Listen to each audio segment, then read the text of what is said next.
Hey world, I'm Sherry, but people call me Switz. I played Division I collegiate basketball and played professionally in Switzerland and Romania. After playing ball, I moved to Brooklyn and met fashion designer Kimbali at a New York City party, and the rest is history. We are giving dope individuals a platform to share their journey and connect shared passions around the globe. Welcome to the Kimbali Podcast. All right, everyone, welcome to the Kimbali Podcast, a show that is dedicated to elevate dope individuals, share the journey they have been on, and connect people around the world with shared passions. I am your girl, Switz.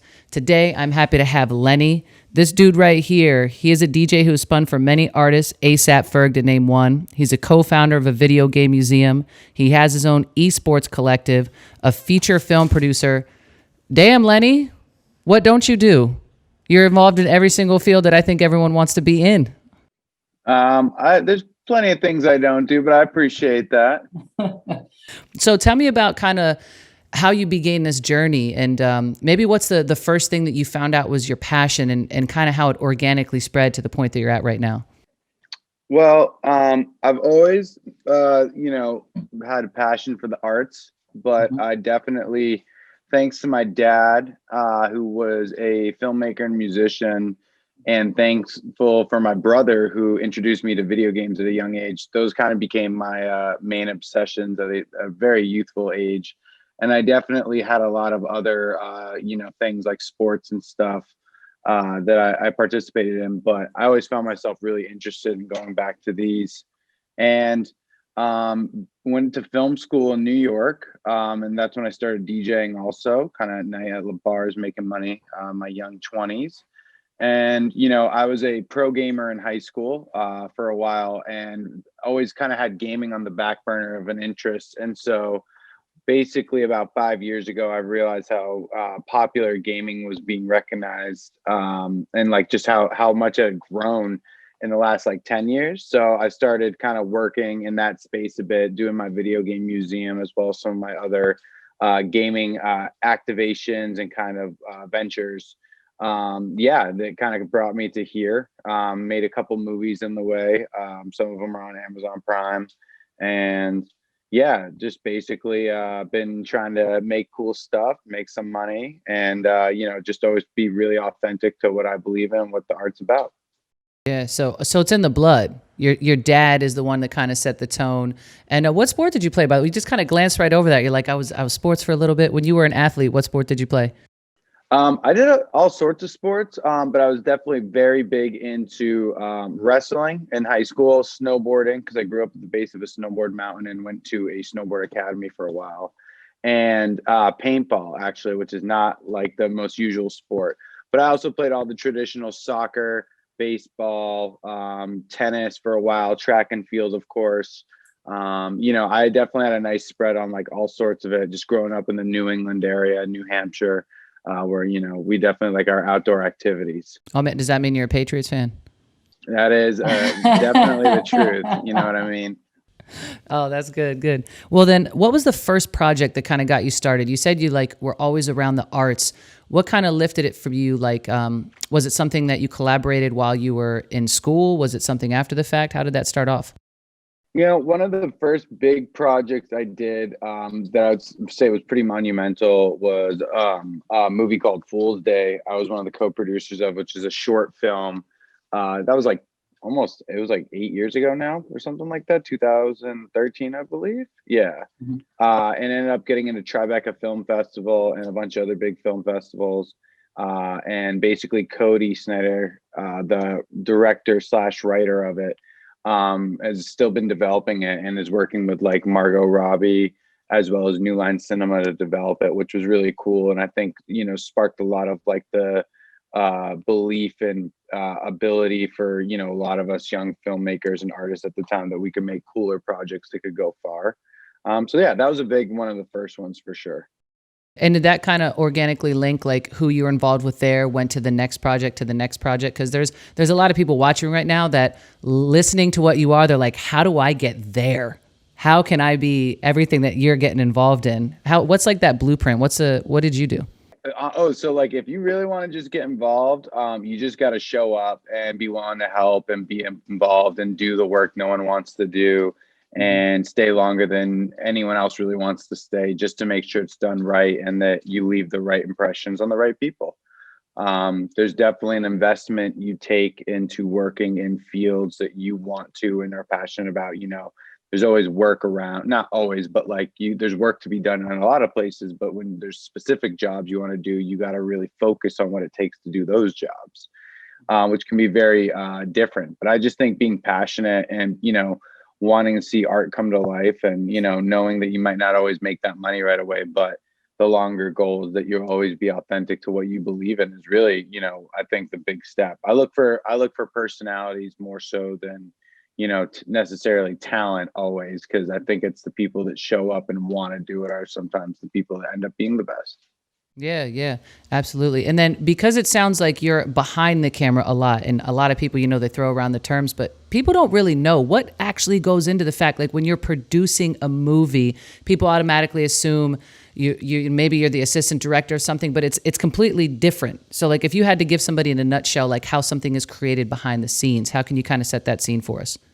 Yeah, I mean, it all comes from a good idea, of course, which is usually the script. So a writer puts something together, and then there's usually a transition from the script to the screen is what they call it. And that's when a director gets involved, but it usually costs a bunch of money. So you got to get some producers involved to help you either figure out how to get it or how to spend it or the best ways to do it or, what's the right plan of action for the project. So, I think it comes down to like, a lot of the best filmmakers, particularly that I've met, are really good at, managing their money just as well as managing their art and their dreams. And I think that's something people really overlook. And because it's art, they don't believe in the business, but business is an art too, in my opinion. Mm-hmm. And people handle that well or not well, and creatively or not creatively. And there's results to that, and I think that's a big thing when you talk about really trying to move up the ranks. Understanding the economy is just as important as understanding the art, in a sense. If that helps, I feel like I'm no, it was perfect. And it sounds like you're the connector. It sounds like getting that right person in that place for the money, for the project is kind of where you come into play. Would you say you've really helped those lines, like you said, come from a little vision of a script to be it something that's on the big screen? Like you're the pivotal part. There's probably more than one of me on every project for all the things that happen is a good way to put it. Like I would say I'm usually one of 4 or 5, even on small projects. And sometimes bigger ones, it can definitely be more. And that's the thing. It's like, there's a funny line about filmmaking, which is like, there's a million reasons a film will not get made and only a few why it will. And that's why it takes the right group of people who like want to see it get made and understand the limitations, but the needs versus the wants. And, it's difficult to like, you have to really live through and experience it, I think. And it's not something they teach you in school what does it take to like really get someone's trust for an investment for a project when it's tied to art, and what are the accolades and the returns on that? You know what I mean? Like, how do you really categorize that? And that's the thing. I think it is something that like I'm lucky enough to have experience with, but there's definitely a lot of other people who do it and do it better and have their own cool, unique views. But that's what's great about art, right? Is that everyone really brings their own attributes and skills and outlook and experiences to it.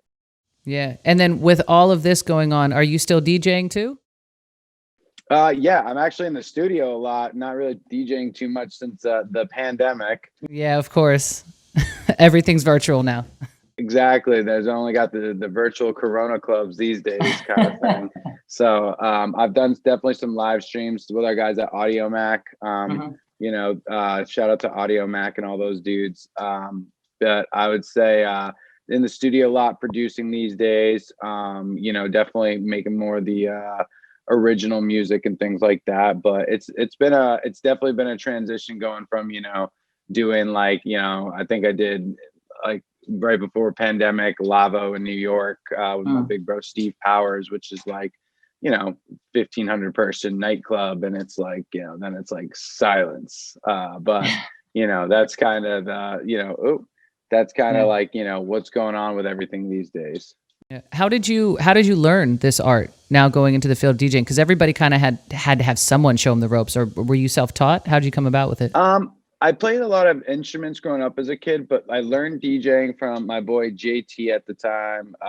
This was like 10, 11 years ago, and he was showed me all the basics.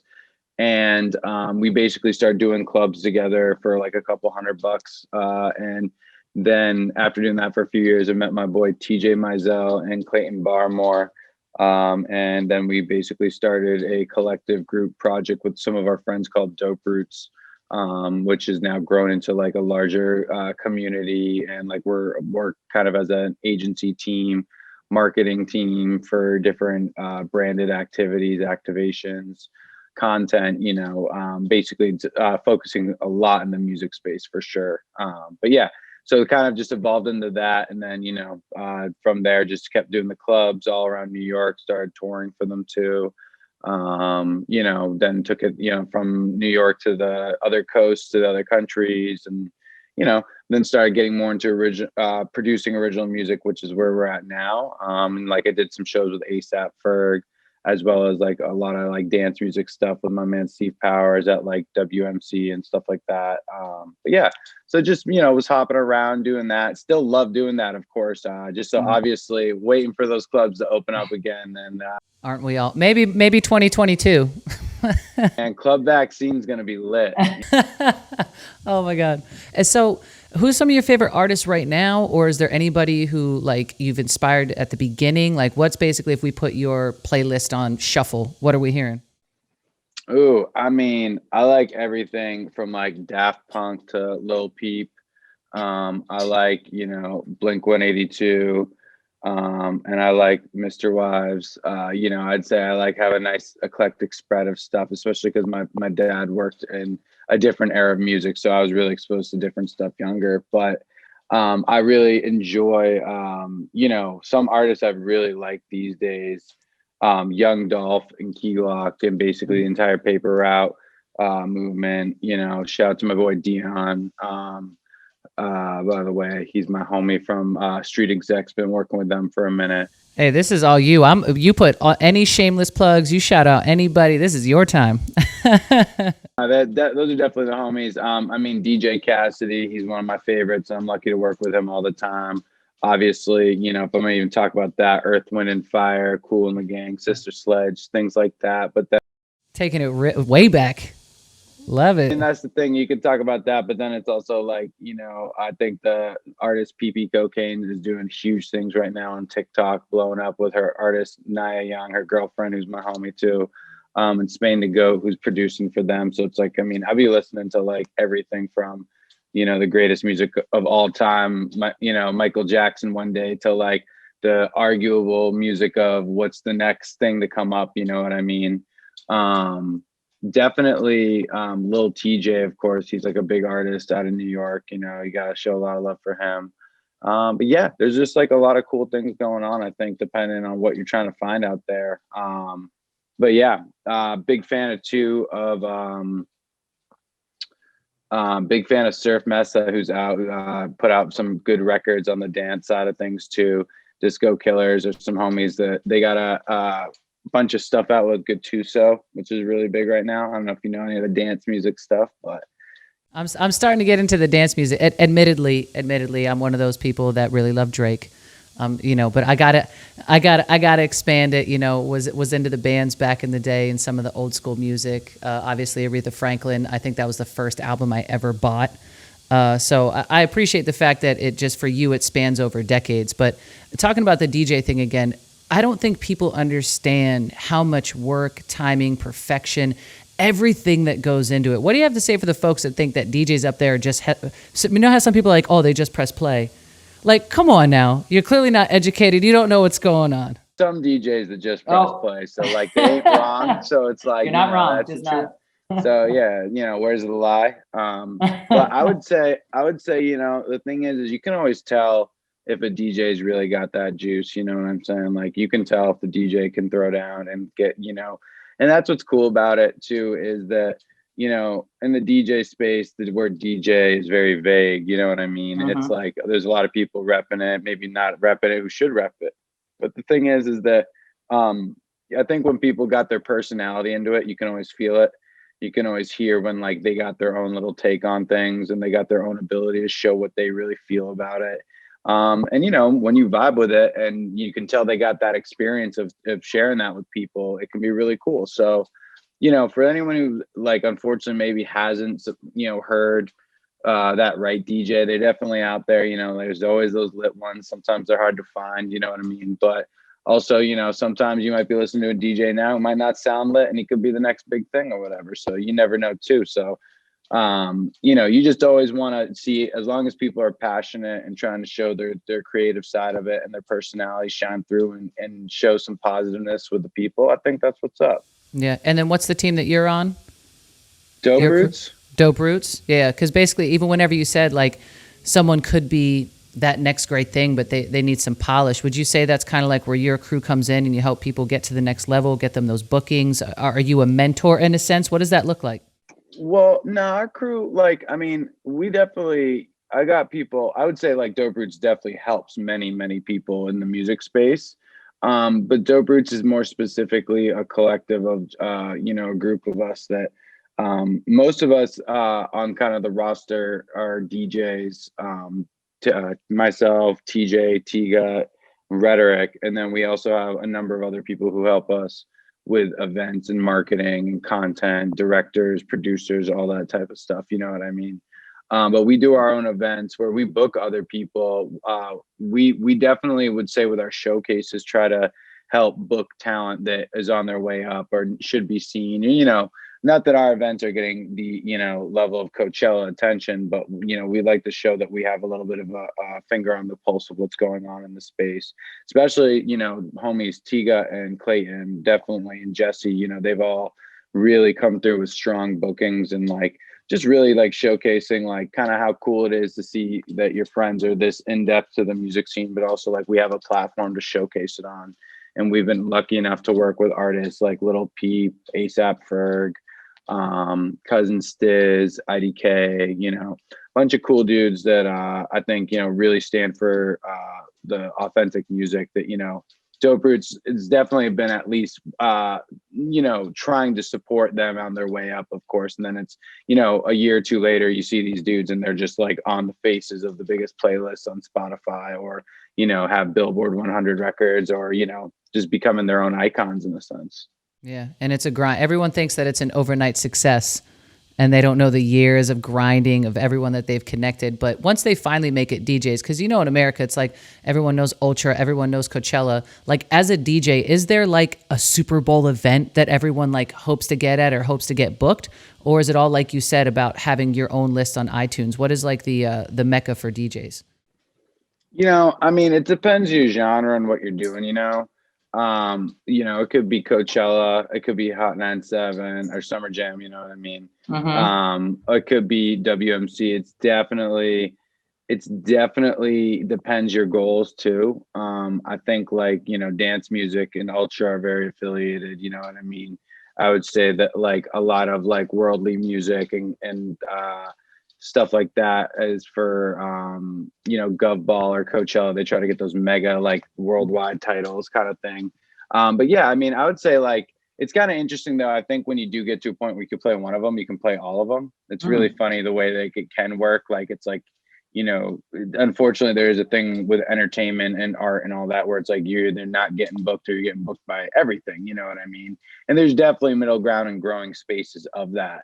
But when you get to those Super Bowl level things, maybe the Super Bowl is the thing you're talking about, right? Right. I mean, Beyonce did the Super Bowl, so it can't be bad. Yeah. I mean, there's only one basically booking a year, you know, or there's like 3 or 4 acts per year for that show. And most shows have like a lot more. So yeah, I don't know. I'd say Gov Ball, super cool. You know, anything at WMC Ultra, you know, is really rad and stuff like that. You know, could obviously go Tomorrowland, Tomorrow World, whether which continent you're in. But you know, all those I think are just real staples for like the culture of what music and like the whole, you know, industry is brought to like a really cool place. And then what's it for you, whether maybe you've already done it, but like what was that DJ moment that you had that you were like spinning in front of the crowd and you got that high, like almost like this is it. Like you've done the film work. We're going to get into the gaming, but like you felt like this is it. I have arrived in this scene, respected DJ. When was that moment for you? There's a few of them. I mean, one of them for sure, was, doing my shows with Ferg, basically, on the Mad Men tour, which was really cool. That was definitely, we did a show in Vancouver in front of like, it must have been like 20,000, 30,000 people, and definitely never done like a full opening set or anything like that by myself. And then, Ferg coming out doing the main set with him. That was definitely like a pinnacle point. And I definitely think the first time I was like, on the bill at LAVO, just because like I'd been like going to LAVO and I'd played like closing sets at LAVO, but like once you get kind of on the headliner and biller thing, that's definitely a cool moment because it's like that's definitely, they don't do that with all the artists. And it's definitely, those were moments I think where it's like I'd been in this game for a minute and it was like cool that it's like, these were just things that I'd always wanted, and I've had a lot of other opportunities and work things going on. So when I, one day you just turn around, you're like, oh wow, that's like my name on that. And, that's just, it feels really special sometimes. Headliner at LAVO, DJing in front of 30,000 people. Yeah, I'd say you've arrived. So then the other thing I wanted to get in is the sports world of gaming. I feel like this thing has exploded over the past couple of years. So how were you kind of able to get ahead of it? I mean, the fact that you already have your own collective, you clearly saw this coming. Like you said, you were passionate in it as far as a kid. How did you now get ventured into this world? So, I mean, it's definitely a lot of different things, but what's been really cool is, one, I was able to, I think it's a lot of it is who you align with and who your team is. And I've had guys like Jay and Kevin from my museum that have been not only like helping me, but helping educate me, on a lot of the cool things in gaming I might have missed. And esports is a really funny thing right now because the phrasing itself is, it's kind of like a buzzword, you know what I mean? And basically, the buzzword's cool because it's showing that gaming is getting a place where, CNN and MSNBC are really like prioritizing it as like, a platform for real financial business success, but also like culturally speaking, like no one can even argue that Nintendo and Fortnite and all these like platforms like Halo that really just like don't have a huge impact, just like movies, music, and other forms of entertainment that today. And if anything, like it's kind of interesting because its own nuance, you really can't categorize it. But esports is definitely, vaguely used where I think gaming, in a sense, represents a lot bigger space. And even though I've been doing work with esports organizations, I did right before the pandemic a FaZe Clan pop up on Melrose, and I also worked with Complex and Mountain Dew at Complex Con for the Call of Duty activation that they did, where they had me come in and help program a past, present, future gaming installation. So it's been interesting to kind of like see how companies are like taking approaches and treating this like a priority. And at ComplexCon, it was cool because we easily had, I'd say about 15,000 people coming through a day. So it was a full, like just completely shut down, almost like we had to limit people at a certain point, try to create lines and stuff like that, which we never thought.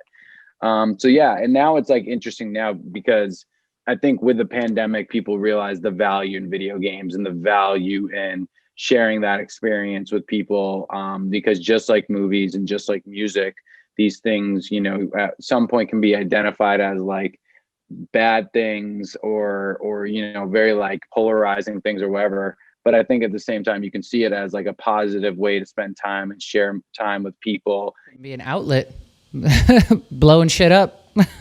Yeah, or the thing is too is people don't talk about is like there's senior citizen homes that are now implementing like gaming for some of their patients because it helps them basically keep their mind sharp.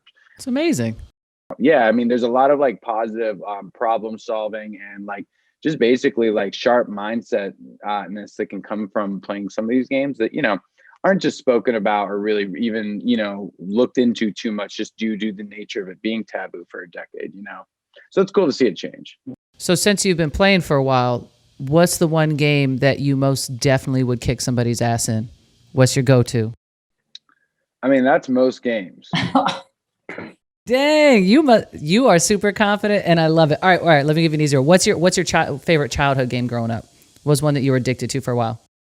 I've been addicted to a lot of them for a while, but I can definitely say when I was younger, spent a lot of time playing, obviously the hits, but definitely had some soft spots for some games like Jet Grind Radio, which I have a custom Kambali t-shirt dedicated to that, which is pretty cool. Shout out Kambali Custom. Shout out Kambali. Yeah, and then I also am a big fan of Halo series. That was really iconic. Also have a custom Kambali shirt for that. Yeah, dang. Yeah, it's paid custom $300 order, and then basically I have a couple other games too. Counter-Strike's a big one. Call of Duty 2 was the game that I went pro with like my best friends, which was a big point and like why I saw gaming as a special thing, because it was a very underground thing at the time. But yeah, I loved Mega Man. Do you like Mega Man?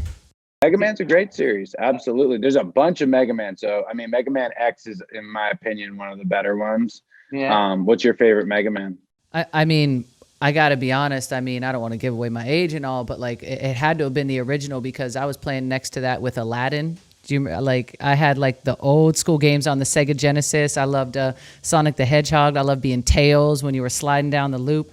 But the reason why I appreciate what you're getting into right now, because I was the same as everyone wanting to be spectators right now. I just loved watching my older brothers play. Like I got entertainment out of watching somebody else, something that they were good at. So whether it be a sport or these other things that we're talking about, I feel like it was almost meant to be like this esports to grow up, right? I mean, it's like, why is it strange to watch a top level skill set or even just a general entertaining setup of anything, right? We watch cooking shows even though we're not cooking. Like, you know what I mean? It's like we watch sports while we sit on the couch. It's kind of like, it's really not that out of the context. As long as you're interested in what you're watching, it usually connects well with things. You know what I mean? Yeah. Let's shout out some of the top people, right? Because everyone knows about Ninja, but who's like the other LeBron James of the world right now? Like who's somebody that you're like, if you want to get into it, go watch this kid. I mean, like, there's a bunch of like, you could always say Tfue. I think he's kind of like more entertaining than a lot of the big names. Clips, Overthrow. Those are two homies of mine. Clips is the founder of FaZe Clan, and he'd always be killing it on TikTok and stuff like that. I personally, I've been big into like the Animal Crossing streamers.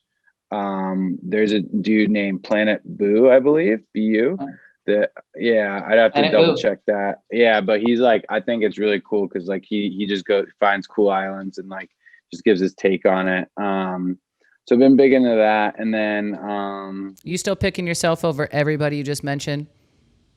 You still picking yourself if there's a head-to-head matchup? Oh, well, here's the thing. This is all I'm gonna say. If you were to put me in front of like 10 games against anyone, I would win the majority of the games. I was waiting for you to say I'd win 10 out of 10 times. I'm not saying, listen, like, sure, I think like on Fortnite, like I'm sure Tfue would give me a run for my money, like just being honest. Not saying he's gonna beat me, but like he's a professional player. Like I do other things now. But when it comes to the overall like skill sets of all games, like I would generally be saying you're betting on the wrong horse if you're not saying me. And I'd put money on that with almost any game except for like Minecraft, because that I'm not sure how I could win at. But yeah, most games I mean, it's just literally, I'm good at all video games, and it's, I destroy people's dreams in video games on a regular basis. But that's why I started this company to help. Yeah, that's why I'm running this company, because who else knows how to win at all video games except me? Well, multiple things for that matter. But that's kind of what I want to leave it on, because like I said, there's a lot of people here watching this, wanting to be in your shoes. You mentioned about always showing up, always being available.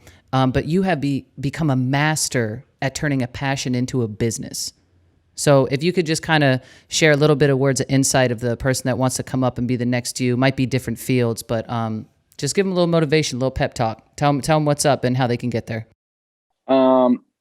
Yeah, I mean, you're just going to get there by getting up and getting there and realizing you're going to get lost a few times, and you're going to get broke a few times, and you're going to mess up a few times. And then you're going to realize maybe you're not going where you want to go, or maybe whatever. But the point is you just got to believe in yourself and know it's better than not giving it a shot and not trying. And you just got to be patient, because when you're thinking about the rest of your life, what's the, if you're thinking about it from the rest of your life versus a few years investment, like it's not that crazy to think about. So you just gotta keep going on and keep willing to do the work people don't want to do, and keep willing to, sacrifice and focus, and, just believing in yourself. Yeah, and you said, I love what you said there. Like, don't be afraid to make some wrong turns. Like, you're gonna fuck it up, right? Like, you're gonna screw up a few things. Like, is there anything that you think back on where, like, in the moment where, like, it was a failure, but like how you didn't let it get it down, or it led to the next big thing? Like, I can't imagine everything that you've been through in your journey, but like, what's something that like you overcame? No, I mean, I've overcame, I think like what's interesting is that it's like you can easily like overcome the idea that like this milestone is going to be the end of everything. And it's like, it's not like, you don't really ever find your way out of the woods. You just like enjoy running through the woods kind of thing. It's like, you're never really out of like the work of it, or the toughness of it, or the stress of it. You just got to know it's something that you really want to do. And that's why it's worth the stress, and it's worth it. Cause you're going to like, everyone's going to stress at a certain point. It's like, would you rather have, rich problems or poor problems? You know what I mean? Mm-hmm. Would you rather have other people's problems or your own problems? Like, it sounds like you really enjoy being in the moment. I like how you said there, like, don't worry about running through the woods, like enjoy being in the woods. Have you noticed yourself always reflecting back on being present, leading with gratitude? As much as we all can, right? I mean, like, I don't think I'm perfect, and I gotta, meditate and read and write and do all the healthy stuff, and self-care routines, you know what I'm saying? That I think everyone needs to, of course. Now more than ever. I exfoliate, you know what I mean? You exfoliate? Is that why your skin is looking so good? You're glowing up here. There we go. You know how it is. Yeah, Pharrell said exfoliation and super cold water. Apparently that's the secret. Yeah, cold water is good for the skin. That is true. But basically, I think it's really just about, you gotta just do your best in the moments, and nothing stays the same. So you got to keep moving too. And, it's sometimes, sometimes it doesn't feel like things are working out, but sometimes it's just because like, you just are missing a few little pieces that might be right under your nose too, or right around the corner. Awesome. Well, honestly, cannot thank you enough for being here today. I know you are a very busy man, probably a ton of meetings to run off to. So we're going to let you go. But I am Switz. That is Lenny. Thank you for tuning in. Keep it up with us on the next couple episodes. Later, guys. Thanks for tuning in. Be sure to subscribe to the Kimbali Podcast on Apple Podcasts, YouTube, and wherever you listen to your podcast. Also, be sure to follow us on Instagram and Twitter at Kimbali Podcast. Kimbali gear can be purchased at www.kimbali.com. That's KEMBALII.com. And you can stay up to date on merch drops by following the Kimbali brand on IG at Kimbali_. New podcast episodes drop every Monday at 7 a.m. See you next week on the Kimbali Podcast.